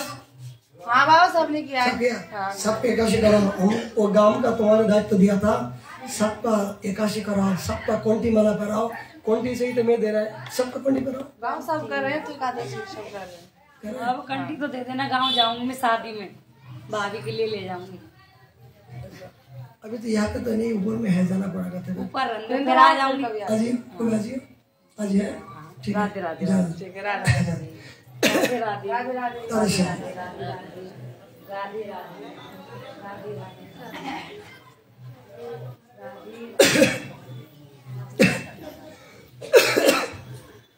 একটা কথা বলি, বৃন্দাবনে যদি কোনো শুভ কাম হয়, এই শুভ কামের সময় যদি ব্রজবাসী আগমন হয় না, তাহলে সেই শুভ কামটা সফলতা হবে। কোন যজ্ঞ হচ্ছে, কোন যজ্ঞ করছেন, কোন তপস্যা করছেন, অযাচিত ভাবে যদি ব্রজবাসীর আগমন হয়, তাহলে মনে করবেন সেই যজ্ঞ সফলতা হবে। কেন? যে ভগবান তো তোমার সামনে আসবে না, ভগবান তো মন্দির থেকে আসবে না, কিন্তু ভগবানের নিজজন রূপে আজকে বৃন্দাবনে ব্রজবাসী অবস্থান করছে। তারা যদি বৃন্দাবনে ব্রজবাসী যদি আপনার প্রতি প্রসন্ন হয়, তাহলে মনে করবেন ভগবান যে আপনার প্রতি প্রসন্ন আছে, এইটা তার প্রথম প্রমাণ। বৃন্দাবনে বাস করে যে আপনার সার্থকতা হচ্ছে, রাধারানী যে আপনার প্রতি প্রসন্ন আছেন, সেটা প্রথম প্রমাণ কি? সমস্ত ব্রজবাসী যদি আপনার প্রতি প্রসন্ন হয়। অবাক, যখন গোবর্ধন পরীক্ষা করি না, এই আমরা একসাথে কীর্তন করি, তারা থেকে আনন্দ পাই, এবং আনন্দ দেওয়ার জন্য তো আমরা এখানে আসলাম। কিন্তু ব্রজবাসীরা যে আনন্দ যদি আপনার চলা বলায়, আপনার কথাবার্তায় যে আনন্দ পায়, তাই মনে করেন ভগবান আপনার প্রসন্ন হবে। কিন্তু বৃন্দাবনে এসে যদি ব্রজবাসী অপমান করেন, ব্রজবাসীকে যে অসম্মান করেন, ভেদ বুদ্ধি দেখেন, তাহলে মনে করবেন এখনো বৃন্দাবনেশ্বরী আপনাকে কৃপা করি নাই, এখনো বৃন্দাবনে বাস করার মতন অধিকার এখন হয় নাই। কখন কোন মুহূর্তে বৃন্দাবন থেকে আপনার চলে যাওয়ার সম্ভাবনা আছে। একমাত্র বৃন্দাবনের অস্থায়ীভাবে বাস করতে গেলে ব্রজবাসী যদি আপনার প্রীতি সহকারে ভালোবাসে, ওই শক্তি দিয়ে আপনি বৃন্দাবনে থাকতে পারবেন। আর যদি বৃন্দাবনে যার বাড়ি বাস করবেন, তাকে যদি অপমান করেন, তাকে যদি ভেদ বুদ্ধি করেন, তাহলে কি আপনাকে রাখবে? যার আপনি উনুন খাচ্ছেন, তার আপনার গুণ গাচ্ছেন না, তাকে অপমান করছেন, তাহলে কি হবে? তাহলে কি আপনি তার কৃপা পাবেন? তাহলে বৃন্দাবনে তো একমাত্র ব্রজবাসী ওদের জায়গা, ওদের বাড়ি। আর তার বাড়ি এসে, তার জায়গায় এসে যদি তাকে অপমান করা হয়, তাকে সম্মান না করা হয়, তাহলে আমার জীবনে কৃপা আসবে কোথা থেকে? কার থেকে কৃপা পাবো? এগুলো জানতে হবে। খালি অর্থ হলো বৃন্দাবনে বাস করা যাবে না, আর এখানে ধন হলো, সম্মান হলো, বৃন্দাবনের কৃপা উপলব্ধি করা যাবে না। যতক্ষণ পর্যন্ত মহাপ্রভু এই 3 নম্বর শ্লোকটা যতক্ষণ পর্যন্ত এই কণ্ঠে ধারণ না করা হবে, আমি কিছুই হতে পারলাম না, আমার জীবনে কিছুই হলো না। এই না, যেমন ভট্টাচার্য বলছেন, প্রভু আমি অধম কাকের মতন, আমি তোমার সেবা করার মতন যোগ্যতা নয়, যোগ্যতা নয়। মহাপ্রভু এই ভট্টাচার্যের হাতের প্রসাদ পেলেন, ঠিক আমাদের সিদ্ধ জগন্নাথ বাবা বিহারী দাসকে বললেন। যখন বিহারী দাস 15 দিন ব্যাপী তিনি আজ শুয়ে আছেন বিছানা সজ্জায়, কিছু খেতে পাচ্ছেন না। অনেকে ডাক্তার কবিরাজ নিয়ে আসা হলো, কিন্তু কোনো কাজ হলো না। সিদ্ধ বাবা হঠাৎ করে মহাপ্রভুর প্রতি ক্রোধান্বিত হয়ে বললেন, হে চৈতন্যদেব, আমি কি সারা জীবন ভজন করি না? আমি কি তোমার ভালোবাসি না? আমি বসলাম তোমার সামনে, আমি যদি তোমার ভালোবাসি, এই হরিনামের মালা রাখলাম, আমার বিহারীকে এমন কোন জগতে কোন শক্তিশালী শক্তি আছে, নিয়ে যাও তোমার। ভক্ত তার শিষ্যকে, গুরুদেব শিষ্যের কল্যাণের জন্য সংকল্প করে বসলেন যে পারলে তোমার কোন শক্তি আছে, নিয়ে যাও। এই সিদ্ধ জগন্নাথ বাবা যখন বিহারীর মাথার পাশে বসলেন, হরিনাম করতে শুরু করলেন। কিছুক্ষণ পরে যে বিহারী 15 দিনে ছটফট করতে পারতেন না, কথা বলছেন পারছেন না, হঠাৎ করে বাবা বাবা বাবা ক্ষুধা লাগছে, কিছু খেতে দাও।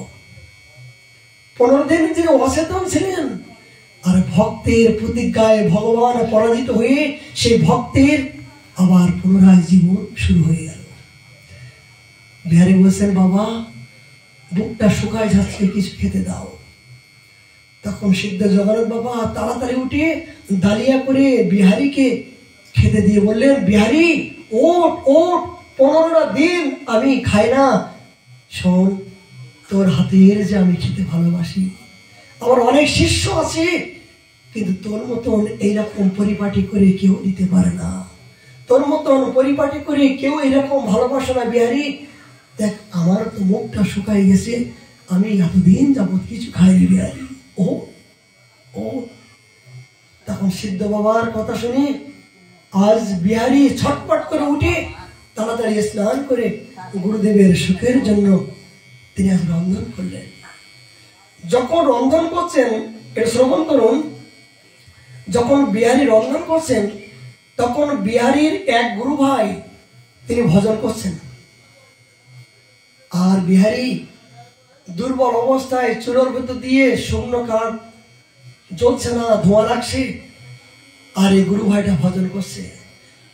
সিদ্ধ বাবা দেখিয়ে বললো, রে আজ এতদিন পরে এত কষ্ট করে রন্ধন করছে, তুই সেবা বুদ্ধি তোর হলো না, এখনো সেবা জানতে পারলি না, তুই ভজনটা আগে মুখ্য মনে করলি। তখন সিদ্ধ বাবা করলো কি জানেন, ওই যে জ্বালানি কাঠটা সেই শিষ্যকে ছপা ছপ তার গায়ে দিতে শুরু করলো। কি শিক্ষা দেবে?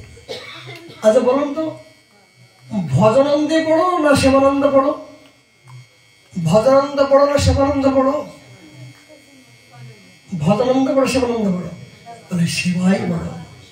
জীবনে যদি গুরু সেবা এসে যায়, ভগবানের সেবা যদি এসে যায়, ভজনটা পরে শঙ্কা করতে করতে হঠাৎ করে দেখা যায় থাকলো, কেউ সাধু বলো, বাবা এইটা করো তো, যে বেটা আমি ভজনটা করিনি, নিয়মটা ছেড়ে নেই, তাহলে কিন্তু আপনি পরস্পরের প্রিয় নিতে পারলেন না, আপনার ভজনটা দূরে চলে যা। যেমন ব্রজগোপীগণ নিজের সুখকে বিসর্জন দিয়ে, নিজের ভজনকে বিসর্জন দিয়ে ইষ্ট দেবতার সুখের জন্য, সেবার জন্য এটাই সংকল্প হয়েছে। এটা মনে রাখবেন, চিন্তা করা উচিত।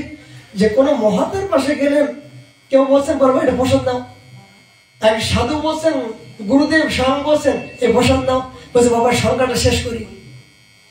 মানে এই সংখ্যাটা যখন শেষ করার কথা গুরুদেবের সাথে বলা হলো, তাহলে কিন্তু তোমার ওটা কি হলো, ওই সেবাটা কিন্তু ছোট হলো।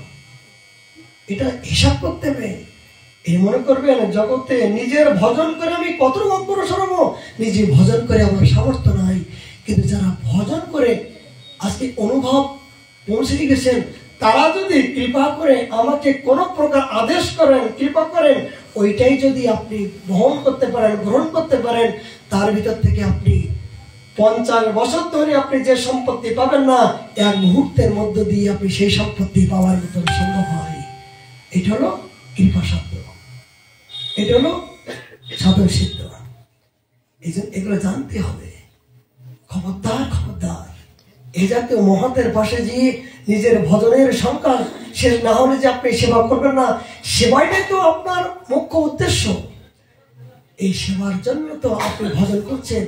সেই সেবাটা যদি না চাইতে আপনার জীবনে এসে যায়, সেই সেবা আসার পরও যদি আপনি দরজা দেওয়ার চেষ্টা করেন, পরস্পরে পেয়েও যদি মনে করেন যে আমি এখন নেব না, তাহলে কিন্তু আপনি ভয়ঙ্কর হয়ে গেলেন। এই জন্য সেবাইটা হলো একমাত্র সুখ। কিসে সুখ হয়? মানে ভজনের সুখ নাই। ভজন করতে করতে মনে মনে চিন্তা হয়, আমি যদি গুরুদেবকে সেবা করতে পারতাম, আমি যদি ভগবানকে এইটা ফলটা দিতে পারতাম, আমি ভগবানকে এই কাপড়টা পরাতে পারতাম। এই মনে মনে এই চিন্তা করলে যে সুখ হয়, সেই সুখটা জগতের চিন্তা করলে এই সুখ উপলব্ধি হওয়া যাবে না। জনজগতে যখন কামের চিন্তা করবেন, তখন কাম ব্যক্তি এসে আপনার ভিতরে দেহটা পুলকিত করবে, আপনার দেহটা ক্রোধান্বিত করবে, কামময় হয়ে যাবে। এই কামময় যখন হয়ে যাবে, পরিণামে আপনি দুঃখ ভোগ করবেন। আর গুরু বৈষ্ণবের চিন্তা যখন করবেন, তখন আপনি পরমানন্দ উপলব্ধি করে আপনি মনের অপ্রাকৃত আনন্দ পাবেন। সত্য করে বলুন। তাহলে এই চিন্তার মধ্যে একই চিন্তন, একই চিন্তন। সেই চিন্তন নাকি এই জগতের চিন্তা করে আমরা ভোগ করছি। এই ভোগ করা মানে নিজের দুঃখকে জেনে শুনে আমি গ্রহণ করছি। আর কেউ যখন কোন বুদ্ধিমান সৎ ব্যক্তি হয়, শ্রী ভগবানের শ্রী গুরুদেবের চিন্তন যখন করার জন্য একবার মনোবৃত্তি হয়, তিনি একমাত্র এই জগতে সবচেয়ে বড় চতুর, সবচেয়ে বড় বুদ্ধিমান। তার এই চরমেই তার বন্ধন মুক্ত হয়ে গেল। ভক্তি মহারানী যে তাকে কৃপা করছেন, তার প্রমাণ হলো, যদি এই ভক্তি ভক্ত ভগবানের জন্য যদি একবার কারোর মন লেগে যায়, তাহলে মনে করবেন ভক্তি মহারানী আপনার ভিতরে কৃপা করে করছেন বা কৃপা করেছেন। এইটা হলো ভক্তির প্রথম লক্ষণ। যাক, সময় তো হয়ে গেল। আর শুভ একাদশী ব্রত। একাদশী দিন প্রত্যেকের বাড়িতে হরিবাসর কীর্তন করবেন। কেন হরিবাসর কীর্তন অবশ্যই শ্রী হরিবাসর হরি কীর্তন বিধায়। এগুলো আমাদের মহাপ্রভুর পূর্ণ অবদান। এগুলো নিত্য নৈমিত্তিক। তাল দরকার নেই, যন্ত্রপাতির দরকার নেই। গ্রন্থ পড়ে বলুন, ভগবান আছেন, ভগবানকে শোনান, শ্রী ভগবানের কথা ভগবানকে শোনান। তিনি যদি প্রসন্ন হয়, জগৎময় সবই প্রসন্ন হবে।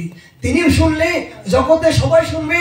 তিনি যদি আপনার প্রতি প্রসন্ন হয়, জগতে আপনার প্রতি কেউ বিরোধী করলো, কেউ শত্রুতা করলো, জগতে পরের কথায় কি আসে যায়? এই দাসের হরি কথা বলার উদ্দেশ্য, আমার গুরু মহারাজ একটা আদেশ করছেন যে মদন মোহন কি শুধু মদন মোহন কি দাঁড়িয়ে থাকার জন্য মদন মোহন? যিনি সমস্ত মদনকে যিনি জয় করেছেন, তার নাম মদন মোহন। তার একমাত্র সুখ কোথায়? ভগবানের সুখ কোথায়? ভগবানের সুখ হলো তার কথায়। ভগবানের সুখ কোথায়? সাধু সঙ্গে হরি কথা যখন ভগবানের সামনে করা হয়, তখন ভগবান বলছেন, আমি একা আসি না, আমি একা শ্রবণ করি না, আমি আমার সঙ্গ পাঙ্গ উপবাঙ্গ নিয়ে আমি উপস্থিত হই। আমার কথা শুনতে আমি যতটুকু ভালোবাসি, আমার সম্মুখে 64 প্রকার ব্যঞ্জন দিল এই উদ্ধব, আমি তা প্রসন্ন হই না। এমনকি লক্ষ্মী দেবী স্বয়ং আমাকে পদসেবা করলেও আমি এত প্রসন্ন হই না যদি আমার কথায় আমি যতটুকু প্রসন্ন হই। আমার সাধু সঙ্গের মধ্য দিয়ে আমি যত প্রসন্ন হই, স্বয়ং লক্ষ্মী দেবী পদসেবা করলেও, আমার সামনে 64 প্রকার ব্যঞ্জন দিলেও আমি এত প্রসন্ন হই নাই। এই হরি কথা হলো, এই যে রাধারানী বললেন হরি কোথায়? বলে কৃষ্ণ চলে যাক দুঃখ নাই সখীগণ, কিন্তু কৃষ্ণকে চায় না। কিন্তু কৃষ্ণ কথাকে যেন আমি কোনোদিন ভুলতে না পারি। এক মুহূর্ত কাল ক্ষণকাল যেন আমি কৃষ্ণ কথাকে যেন আমি ভুলতে না পারি। এ সখীগণ, এইটুকু তো আমার কৃপা কর। কেন আমি শয়নে স্বপ্নে জাগরণে সর্বক্ষণ আমি কৃষ্ণকে দেখতে পাচ্ছি। ওই তো গিরিয়াস ধারণ করেছেন, ওই তো কালিয়া নাগের উপরে নৃত্য করছেন। সখী, এই কথা মানে কি? এই কথার মধ্যে আমি কৃষ্ণ দেখতে পাই। এই কৃষ্ণ কথার প্রতি যারা শ্রদ্ধা হয়েছেন, তার জীবনে এই জীবনেই বন্ধন মুক্ত হয়েছেন। তিনি এই জীবনে তার বন্ধন মুক্ত হয়ে অহেতুক ভক্তি পথ তার দরজা খুলে গেল। মহাপ্রভু করুণা হলে আগামীকাল আবার আমরা হরিকথায় পরিবেশন করবো। আজকের মতন বিশ্রাম। জয় জয় রাধে কৃষ্ণ গোবিন্দ, জয় রাধে কৃষ্ণ গোবিন্দ, রাধে গোবিন্দ, রাধে গোবিন্দ, রাধে গোবিন্দ, রাধে গোবিন্দ, জয় রাধে কৃষ্ণ গোবিন্দ, জয় রাধে কৃষ্ণ গোবিন্দ, জয় জয় শ্যাম সুন্দর মদন মোহন বৃন্দাবন চন্দ্র, জয় জয় শ্যাম সুন্দর মদন মোহন বৃন্দাবন চন্দ্র, জয় জয় রাধা রাম রাজবিহারী শ্রী গোকুলানন্দ, জয় জয় রাধা রসবিহারী শ্রী গোকুলানন্দ, জয় জয় রাধা কান্ত রাধা বীণ শ্রী রাধে গোবিন্দ, জয় জয় রাধা মাধব শ্রী রাধে গোবিন্দ, জয় জয় রাশেশ্বরী বিনোদিনী রায় ভানুকুল চন্দ্র, জয় জয় রাশেশ্বরী গোবিন্দ ভানুকুল চন্দ্র, জয় জয় ললিতা বিশাখাদি যত সখী বৃন্দ, জয় জয় ললিতা বিশাখাদি যত সখীবৃন্দ, জয় জয় শ্রীরূপ মঞ্জরি আদি মঞ্জরি নানন্দ, জয় জয় শ্রীরূপ মঞ্জরি আদি মঞ্জরি আনন্দ, জয় জয় পূর্ণমাসী পুণ্যদাতা আদবীর বৃন্দ, জয় জয় পূর্ণবাসী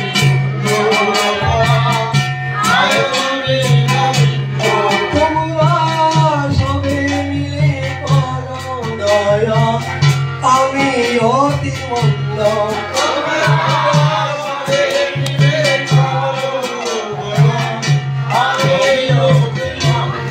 যেন এখন তখন গাইতে পারি হারাদে গোবিন্দ,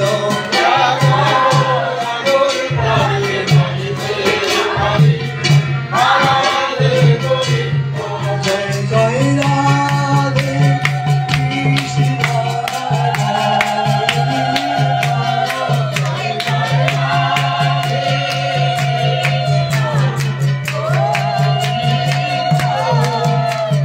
শ্রীরঙ্গ মুক্তানন্দ শ্রী অনন্ত চন্দ্র গণধর শিবাসাদি গৌর ভক্তবৃন্দ,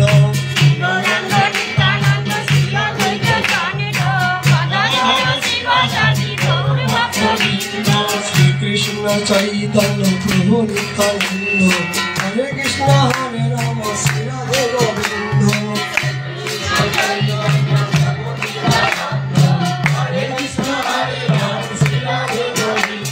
কৃষ্ণ হরে কৃষ্ণ কৃষ্ণ হরে রাম হরে রাম রাম রাম হরে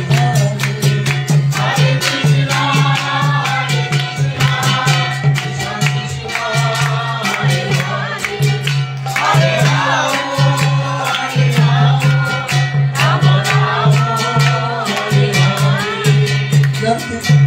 কালকে সকালবেলা সবাইকে নিমন্ত্রণ থাকলো 8টার মধ্যে খিচুড়ি প্রসাদ, এটা মদন মোহনের প্রসাদ পাবেন। সবাইকে নিমন্ত্রণ করলাম 8টার মধ্যে, কেউ আমারে নিলে আমারে নেবেন, প্রসাদ নিলে প্রসাদ পাবেন। সবাই নেমন্তন্ন থাকলো, দ্বাদশীর দিনকে সাধু সভা হয়। তাই গৌর আমরা সবাই রাধাকুণ্ড পরিক্রমা করবো, রাধাকুণ্ড।